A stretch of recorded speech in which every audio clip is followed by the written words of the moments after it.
breaking news, folks. Here's what I want you to know about the fourth stimulus payments that we can expect to receive before the end of the year. Tremendous amount of research and technology to compete with China because we're standing still while China's moving forward. We have a $1.2 trillion infrastructure bill, which truly for 8 to 10 years will rebuild America. We've let that go on for 30 years and we haven't done a thing, Mika. I agree with my colleagues. We should have gotten those two done as they're both sitting over in the House. But to have these bills being held hostage when we have a much larger bill that we need to work on, we just need to work in good faith. So I don't know why we couldn't pass or why the House members couldn't pass the two bills they've been sitting on for quite some time. And then let's sit down and work through. Let's get a CBO score. I think what the election showed us, Mika, was basically people are concerned. They're concerned about inflation. They're concerned about the debt.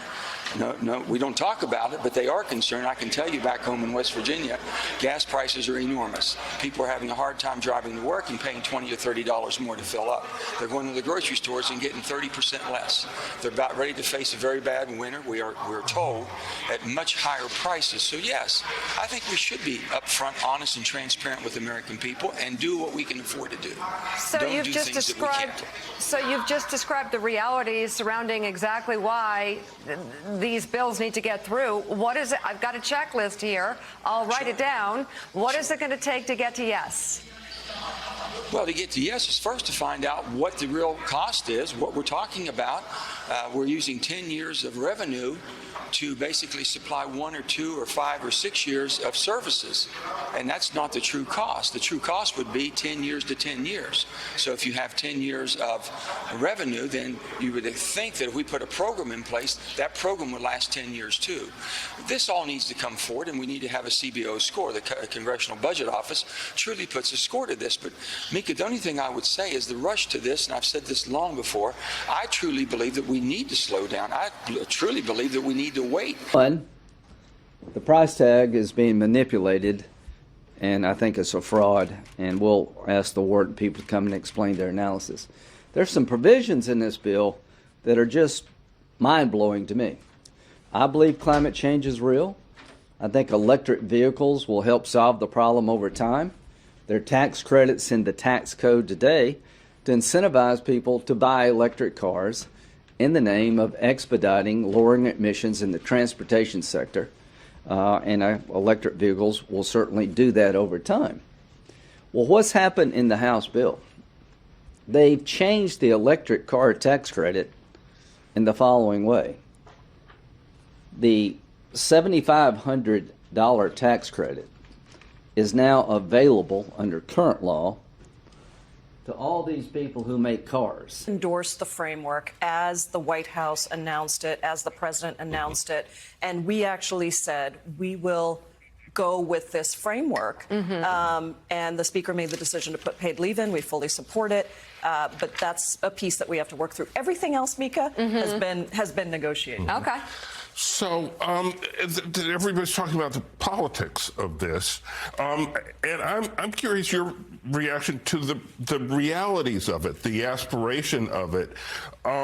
Isn't there an argument that representatives of Congress, Democrat or Republican or whatever, should do what they think is best for the American people and then worry about the politics later? Why shouldn't the Democratic majority just do what it thinks is best? Well, you know, you're preaching to the choir here.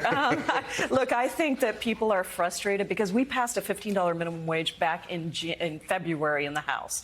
It still hasn't passed in the Senate. We passed the For the People Act for voting rights. It still hasn't passed. And that was with a bill that was redrawn and redrafted by Senator Joe Manchin.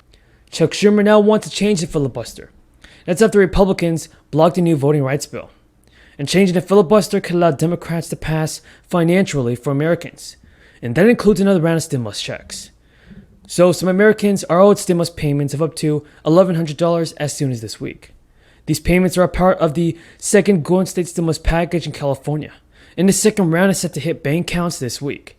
Many of the checks are worth around $600, and those with dependents get an additional $500. 750,000 are being sent out beginning Monday, and it could take 3 weeks to get them. 4.5 million checks have been sent so far through the Golden State Stimulus Program. $857 million total has been distributed and will be direct deposited or sent to paper checks. Now direct deposits, everybody, began being issued October 29th, and checks will go out starting this week. And to qualify, you must have filed your taxes by October 15th, 2021, and have an AGI in California of under $75,000. But this is what Chuck Schumer is saying about the fourth stimulus payments, and of course the stimulus bill. Chuck Schumer said that Democrats will explore alternative paths to pass voting rights legislation after Republicans blocked the bill. Schumer, speaking from the Senate floor, said that Democrats should be willing to go it alone to pass the legislation, and that gears of the Senate have ossified. According to Schumer, just because Republicans will not vote doesn't mean Democrats won't stop fighting. He added that Democrats will explore whatever paths necessary to restore the Senate, so it does what the framers intended. And everybody, Schumer met with senators all across the country and had family discussions within the caucus about specific ways to restore the Senate. Now, Democrats' view on voting rights and election reform is a top priority, but they've struggled to get it through the Senate, where Republicans have blocked the bill twice. And Representative Alexandria Ocasio-Cortez is still calling on President Biden to cancel student loan debt.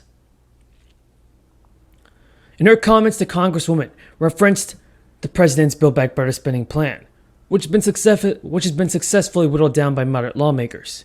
AOC wrote, "I think given how much Build Back Better plan has been slashed, there is more opportunity than ever to bring the heat on Biden to cancel student loans." She added that the showdown over canceling student loan debt will happen at the end of January 2022, when federal student loan payments are supposed to resume. Progressives have also argued that Biden's campaign promise of canceling student loan debt can be done through executive order. But some Democrats and Republicans are still negotiating on this. As always, everybody, thank you so much for your support, and I truly appreciate it. If you have any more questions about the fourth stimulus check, leave them in the comments below. And until next time, everybody, have a great day and stay safe. Y'all ready?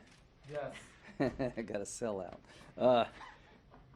So anyway, I'm Senator Graham from South Carolina. I'm the ranking member of the Budget Committee on the Senate side, on the Republican side, and I've got some thoughts I'd like to share with with the media and with the country about what's going on in the House. There's an effort, I think, today to start the process to pass a reconciliation bill, not just a bipartisan $1.3 trillion infrastructure package, which I voted for, but a bill that I think is a fraud, that's going to be pouring gasoline on inflation problems we have in the country, and the reconciliation bill in the House rewards special interest at the expense of the public at large. So there's the process and there's the substance. When we passed our tax cut bill in 2017 using reconciliation,